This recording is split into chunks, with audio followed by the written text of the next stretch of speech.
ছাত্রদলের বর্তমান সেক্রেটারি নাসির ভাইকে সাংবাদিকরা প্রশ্ন করেছে 2002 সালে ঢাকা ইউনিভার্সিটির শামসুন্নাহার হলে ছাত্রদল কর্তৃক নারী শিক্ষার্থীদের গণধর্ষণ এবং গণনির্যাতন সম্পর্কে। নাসির ভাই সেরা একটা উত্তর দিয়েছে। তিনি বলেছেন 2002 সালে শামসুন্নাহার হলে যা হয়েছে তার দায়ভার তখনকার নেতাকর্মীদের। আমরা তো তখন ক্যাম্পাসে আসিনি, আমাদেরকে এই বিষয়ে প্রশ্ন করবে না। একটা যৌক্তিক উত্তর। 2002 সালে ঢাকা ইউনিভার্সিটির শামসুন্নাহার হলে ঘটে যাওয়া নৃশংস গণধর্ষণ এবং গণনির্যাতন তার দায়ভার তখনকার নেতাকর্মীদের। এখনকার 2025 সালের ছাত্রদলের যারা দায়িত্বে আছেন তারা 2002 সালের ছাত্রদলের ঘটনার, ছাত্রদলের অপকর্মের দায়ভার এখন কেন নেবে? নাসির ভাই একটা যৌক্তিক উত্তর দিয়েছে। আমাদের ভিপি প্রার্থী আবিদ, ছাত্রদলের ভিপি প্রার্থী আবিদ, তাকেও এই ব্যাপারে প্রশ্ন করা হলে তিনিও একই টাইপের উত্তর দিয়েছেন। শামসুন্নাহার হলে ধর্ষণের ঘটনায় ছাত্রদলের যারা জড়িত ছিল তারা কেউই এখন আর নেই। বারবার অতীত টেনে ছাত্র দলকে বিচার করবেন না।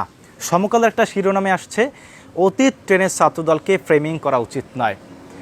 একদম যৌক্তিক একটা উত্তর, যৌক্তিক একটা কথা, এবং এই কারণেই রাজনীতি সুন্দর, এই কারণেই আমি রাজনীতিকে পছন্দ করি। কারণ 2002 সালে ছাত্রদলের একটা অপকর্মের দায় 2025 সালে এসে ছাত্রদলের নেতাকর্মীরা কেন গ্রহণ করবে? সেই দায়ভার কেন নেবে? তাহলে একটা কথা, 2002 সালে ছাত্রদলের অপরাধ বা অপকর্মের দায়ভার যদি 2025 সালে এসে ছাত্রদল না নিতে চায় এবং 2002 সালের ঘটনাকে কেন্দ্র করে অথবা অন্যান্য ঘটনাকে কেন্দ্র করে এখন 2025 সালে এসে ছাত্রদলকে ফ্রেমিং করা যদি ঠিক না হয়, তাহলে ছাত্র শিবিরের ব্যাপারে এই কথা আসে না কেন? কেন তাদেরকে রাজাকার বলা হয় এখনো? যেখানে ছাত্র শিবির প্রতিষ্ঠিত হয়েছে 1977 সালে, স্বাধীনতার পরে। ছাত্র দল প্রতিষ্ঠিত হয়েছে 1979 সালে। ছাত্র শিবিরের 2 বছর পরে ছাত্রদল প্রতিষ্ঠিত হয়েছে। স্বাধীনতার প্রায় 6 থেকে 7 বছর পরে ছাত্র শিবির প্রতিষ্ঠিত হয়েছে। কিন্তু ছাত্র শিবিরকে কেন রাজাকার ট্যাগ দেওয়া হয়? যেখানে ছাত্র শিবির স্বাধীনতার সময় জন্মই হয় নাই। জামায়াতকে রাজাকার ট্যাগ দেওয়া হয়েছে কারণ জামায়াত ইসলামী তখন পাকিস্তানের পক্ষে ছিল। বাংলাদেশ স্বাধীন হোক ভারতের সাহায্যে, এটা জামায়াত ইসলামী চায় নাই, যার কারণে তারা পাকিস্তানের পক্ষে ছিল।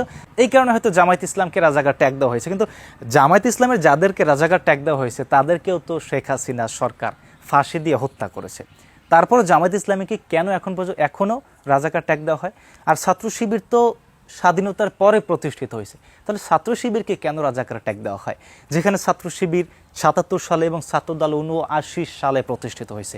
ছাত্রদলের ব্যাপারে যদি এই কথা উঠে থাকে যে অতীত ট্রেনে ছাত্রদলকে ফ্রেমিং করা উচিত নয়, তাহলে অতীত ট্রেনের ছাত্র শিবিরকে ফ্রেমিং করা কতটা উচিত? প্রশ্ন রইল ছাত্রদলের কাছে।